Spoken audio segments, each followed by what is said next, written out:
Welcome to intellectuals avenue. आज हम William Shakespeare की सोनेट नंबर 73 को डिस्कस करेंगे, जिसका टाइटल है that time of year thou mayst in me behold. Sonnet का मतलब है 14 लाइंस पर कंसिस्टेंट पोएम।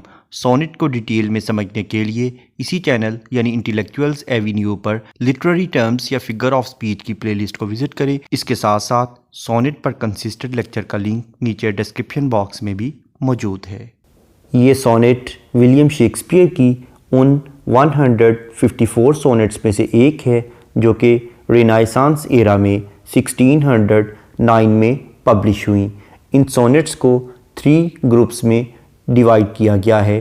फर्स्ट ग्रुप को फेयर यूथ का नाम दिया गया, जो कि फर्स्ट से लेकर 126 सोनेट्स पर कंसिस्टेंट था, और सेकंड ग्रुप का नाम है द डार्क लेडी। ये 127 से लेकर 152 सोनेट्स तक कंसिस्टेंट है। उसके बाद थर्ड ग्रुप का नाम है द ग्रीक सोनेट्स। ये 153 और 154 यानी लास्ट 2 सोनेट्स पर कंसिस्टेंट है। इसके अलावा भी विलियम शेक्सपियर ने अपने डिफरेंट प्लेज में सोनेट्स को लिखा, जैसा कि Romeo and Juliet, Henry V, loves labour lost और एडवर्ड III में इसने कुछ सोनेट्स को शामिल किया। ये पोइम बेसिकली एक सोनेट है जो कि 3 क्वार्ट्रेन्स और 1 कपलेट पर कंसिस्टेंट है। क्वार्ट्रेन 4 लाइंस पर कंसिस्टेंट स्टैंजा को कहते हैं और कपलेट 2 लाइंस पर कंसिस्टेंट स्टैंजा को कहते हैं। तो इस तरह से 3 क्वार्ट्रेन्स और 1 कपलेट पर कंसिस्टेंट होने की वजह से इस पोइम की टोटल लाइंस की स्ट्रेंथ है 14।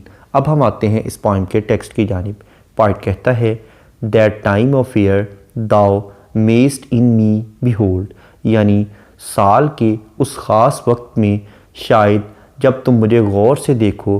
व्हेन येलो लीव्स, जब पीले रंग के पत्ते, और नन या बिल्कुल भी नहीं, और फ्यू या थोड़े से, डू हैंग लटक रहे होते हैं, अपॉन दोज बॉज, उन शाखों पर, विच शेक अगेंस्ट द कोल्ड, जो कि सर्दी की वजह से हिल रही होती हैं। यानी पोइट अपनी बिलव्ड को मुखातब करते हुए कहता है, उसे एड्रेस करते हुए कहता है, जब तुम मुझे साल के ऐसे महीने में देखती हो जब दरख्तों पर कुछ ना होने के बराबर या बिल्कुल थोड़े से पीले रंग के पत्ते शाखों से लटक रहे होते हैं, और वो शाखें जो कि सर्दी में हवा की वजह से झूल रही होती हैं और उन पर पत्ते हिल रहे होते हैं। बेयर रोइंड कॉर्ड्स, तो फिर तुम उन कमरों को देखती हो जो कि चर्च में मौजूद होते हैं, जहाँ पर चर्च में मौसीकी वगैरह या इबादत की जाती हैं। लेकिन अब वो चर्च के कमरे जहाँ किसी वक्त म्यूज़िक वगैरह बजा करता था, अब वो भी बिल्कुल तबाह हो गए हैं और वो खाली हो गए हैं। Where late the sweet birds sang, जहाँ पर खुशनुमा परिंदे गाया करते थे, अब वो भी बीते वक्तों की एक बात ही रह गई है। In me thou seest the twilight of such day, और जब तुम मेरे अंदर देखती हो तो तुम्हें एक ऐसा मंज़र दिखाई देता है कि जब शाम का धुंधलका हो और शाम होने वाली हो। As after sunset fadeth in the west, जब सूरज मगरब में तलू हो जाता है और बहुत मध्यम सा हो जाता है, उस शाम का जो मंज़र है वो तुम्हें मेरे चेहरे में दिखाई देता है। With by and by black night doth take away, और वो जो शाम का हल्का सा धुंधलका भी होता है, उसे भी रात की तारीकी आहिस्ता आहिस्ता ख़त्म कर देती है। यानी वो हल्की सी रोशनी भी रात के आने की वजह से मुकम्मल तौर पर ख़त्म हो जाती है। डेथ सेकंड सेल्फ, ये जो नींद है ये मौत ही का एक दूसरा रूप है। That seals up all in rest, क्योंकि जो नींद है वो हमें कुछ देर के लिए सुलाती है, लेकिन ये मौत जो है ये चूँकि नींद ही की दूसरी शक्ल है, इसलिए ये हमें हमेशा के लिए सुला देती है। In me thou seest the glowing of such fire, और मेरे अंदर तुम्हें एक ऐसी चमकती हुई भड़कती हुई आग दिखाई देती है। That on the ashes of his youth doth lie, जो कि अपनी ही जवानी की राख पर लेटी हुई है। As the death bed where on it must expire, और ऐसा शख्स जो कि ऐसे डेथ बेड पर लेटा हो, यानी ऐसे बिस्तरे मर्ग पर लेटा हो जहाँ पर लाजमन उसने मर ही जाना है, जहाँ उसे मौत ही आनी है। Consumed with that which it was nourished by, और ये इंसान उसी ईंधन से मर जाएगा जिससे ये आग पैदा हुई थी। यानी पॉइंट ये कहना चाहता है कि आग उन्हीं लकड़ियों को जला देती है जिनसे वो पैदा हुई थी। तो इस तरह से मौत उसी इंसान को ख़त्म कर देती है जिसकी वजह से उसका वजूद था। दिस दाउ परसीव्ड, यानी जब तुम इस बात को समझ जाती हो, विच makes thy love more strong, तो इससे तुम्हारी मोहब्बत मज़ीद गहरी हो जाती है, मज़ीद मजबूत हो जाती है। To love that well which thou must leave ere long, और फिर तुम्हारी मोहब्बत जो है वो लाजमन हमेशा हमेशा के लिए तूल पकड़ लेती है, यानी बहुत लंबी हो जाती है।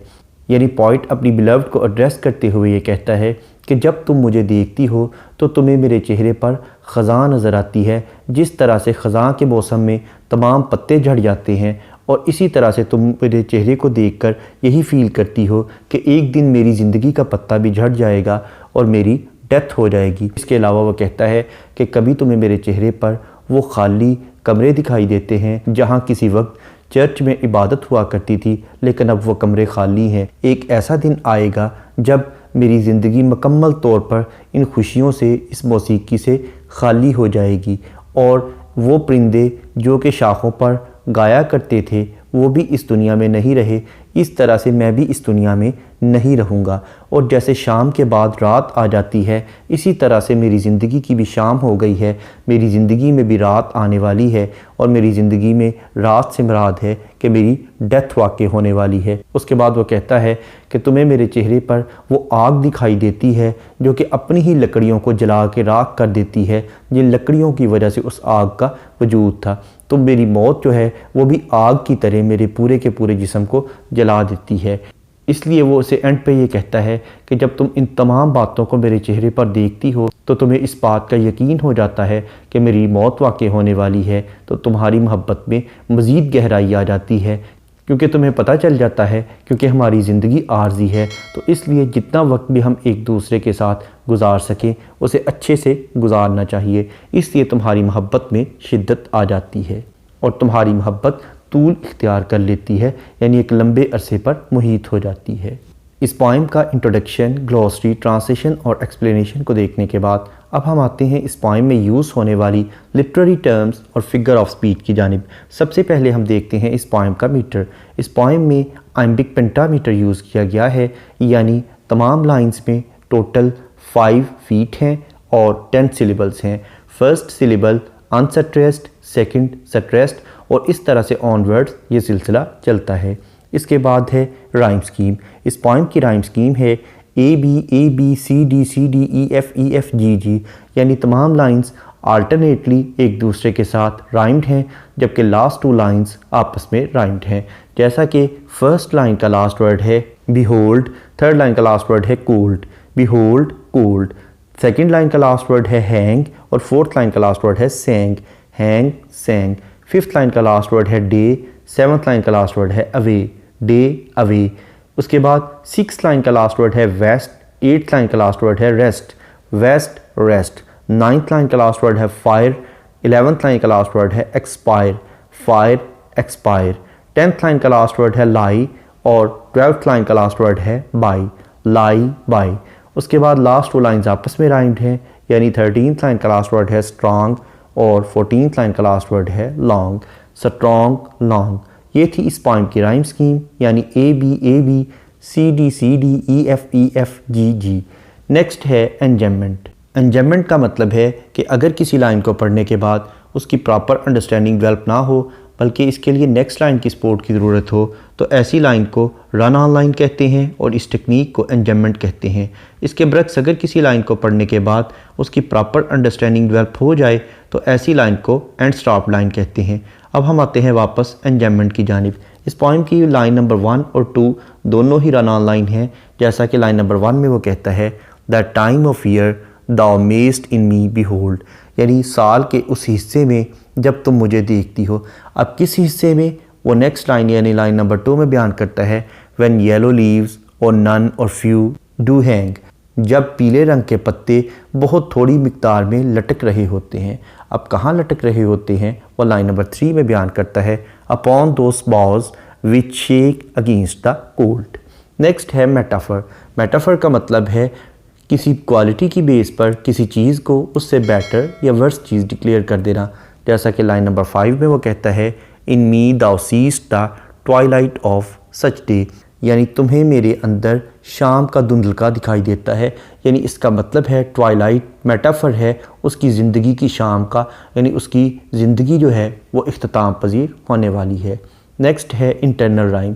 इसका मतलब है कि अगर पोइट किसी एक ही लाइन में 2 या 2 से ज़्यादा राइम्ड वर्ड यूज़ करे तो इसे इंटरनल राइम कहते हैं। जैसा कि लाइन नंबर 2 में और नन, लाइन नंबर 3 में upon, those, boughs, cold, line number 4 में बेयर, वेयर, लाइन नंबर 6 में sunset, fadeth, west, line number 8 में सेल्फ, रेस्ट, लाइन नंबर 12 में with, which, it, line number 13 में दाउ, मोर, स्ट्रॉन्ग। नेक्स्ट है simile. Simile का मतलब है to compare two different things on the base of same traits, यानी एक जैसी ट्रेड्स की बेस पर 2 मुख्तलिफ चीज़ों का मुवाजना करना।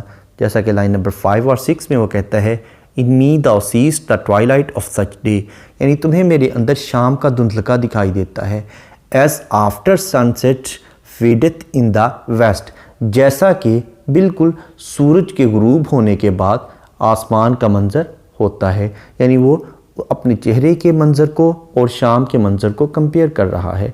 नेक्स्ट है कायूरा। कायूरा का मतलब है कि अगर पोइट किसी लाइन में पॉज या ब्रेक लेने के लिए पंक्चुएशन मार्क यूज़ करे तो उसे कायूरा कहते हैं। जैसा कि लाइन नंबर 13 में दिस दाउ परसीवेस्ट के बाद कामा यूज़ किया गया है। नेक्स्ट है पर्सोनिफिकेशन। पर्सोनिफिकेशन का मतलब है to give human traits to the non living things, यानी बेजान चीज़ों को जानदारों की खसूसियात अता करना। जैसा कि लाइन नंबर 8 में वो कहता है, death's second self that seals up all in rest, यानी जो मौत है वो नींद ही की दूसरी शक्ल है, लेकिन ये तमाम चीज़ों को मुकम्मल तौर पर ख़त्म कर देती है। यानी यहाँ पर उसने डेथ को पर्सोनीफाई किया है। नेक्स्ट है अपोस्ट्रोफी। अपोस्ट्रोफी का मतलब है कि अगर पोइट किसी को एड्रेस करे, मुखातिब करे तो उसे अपोस्ट्रोफी कहते हैं। जैसा कि लाइन नंबर 13 में वो कहता है, this thou perceivest which makes thy love more strong, यानी वो अपनी बिलव्ड को मुखातब करते हुए ये बात कहता है। नेक्स्ट है एलिट्रेशन। एलिट्रेशन का मतलब है बिगनिंग ऑफ 2 और more than 2 words in the same line with the same letter और साउंड, यानी एक ही लाइन में 2 या 2 से ज़्यादा अल्फाज का एक ही हरफ या एक ही आवाज़ से शुरू होना। जैसा कि लाइन नंबर 1 में दाए, दाओ, ये दोनों वर्ड्स द से स्टार्ट हो रहे हैं। उसके बाद लाइन नंबर 1 में अगेन, मेस्ट, मी, लाइन नंबर 4 में बियर, बर्ड्स, लाइन नंबर 4 में अगेन, स्वीट, सैंग, लाइन नंबर 5 में सीस्ट, सच, लाइन नंबर 7 में बाय, ब्लैक, लाइन नंबर 8 में second, self, seals, line number 12 में with, which, was, line number 14 में लव, लीव, लॉन्ग। नेक्स्ट है consonants. Consonants का मतलब है use of same consonant letter in the different words of the same line, यानी एक ही line के मुख्तलिफ अल्फाज में एक ही कॉन्सोनेंट लेटर का इस्तेमाल करना। जैसा कि लाइन नंबर 1 में दैट, मीस्ट, इन दोनों वर्ड्स के एंड पर टी लेटर यूज़ हुआ है जो कि कॉन्सोनेंट है। उसके बाद लाइन नंबर 3 में दोस, बॉज, लाइन नंबर 4 में बियर, कॉर्ड्स, लाइन नंबर 4 में again let, sweet, line number 6 में सनसेट, वेस्ट, लाइन नंबर 7 में ब्लैक, टेक, लाइन नंबर 8 में दैट, रेस्ट, लाइन नंबर 14 में दैट, मस्ट। नेक्स्ट है एसोनेंस। एसोनेंस का मतलब है use of same vowel letter in the different words of the same line, यानी एक ही लाइन के मुख्तलिफ अल्फाज में एक ही वावल लेटर का इस्तेमाल करना। जैसा कि लाइन नंबर 2 में और, नन, डू, इन तीनों वर्ड्स में ओ लेटर यूज़ हुआ है जो कि वावल है। उसके बाद लाइन नंबर 3 में अपॉन, दोस, बॉस, कोल्ड, लाइन नंबर 8 में second, self, rest, line number 12 में with, which, it, line number 13 में दाउ, मोर, स्ट्रॉन्ग। उसके अलावा पोइट ने कुछ इमेजेस भी यूज़ किए हैं जैसा कि yellow leaves, boughs, bare ruined, choirs, birds, twilight, sunset, fire, ashes. इसके अलावा पोइट ने अपने स्टैंस को मजबूत करने के लिए, अपनी बात में वज़न पैदा करने के लिए बहुत ज़्यादा हाइपरबोली से काम लिया है, यानी बहुत ज़्यादा उसने एग्जैजरेट किया है, बहुत ज़्यादा मुबालगा आराई से काम लिया है। इसके अलावा पोइट ने कुछ सिंबल्स भी यूज़ किए हैं जैसा कि ब्लैक नाइट और सनसेट फेडेथ जो है ये डेथ के सिंबल्स हैं। इसके अलावा अगर हम इस पोइम के थीम को देखें तो इसमें लव और डेथ का थीम बयान किया गया है कि मौत एक बरहक चीज़ है, लेकिन जब हमें मौत का तसव्वुर आता है तो हमारी अपने रिश्तों से, इंसानी रिश्तों से मोहब्बत में इजाफ़ा हो जाता है। यहाँ पर यह पोइम इख्तिताम पजीर हुई। दीगर पोइम्स को डिटेल में समझने के लिए इसी चैनल यानी इंटेलेक्चुअल्स एवेन्यू पर विलियम शेक्सपियर की प्लेलिस्ट को विज़िट करें। इसके अलावा जिन लिटरेरी टर्म्स का जिक्र इस पोइम में किया गया है उन तमाम टर्म्स को डिटेल में समझने के लिए लिटरेरी टर्म्स की प्लेलिस्ट को विज़िट करें। इन दोनों प्लेलिस्ट का लिंक नीचे डिस्क्रिप्शन बॉक्स में मौजूद है। Thank you for attending this lecture.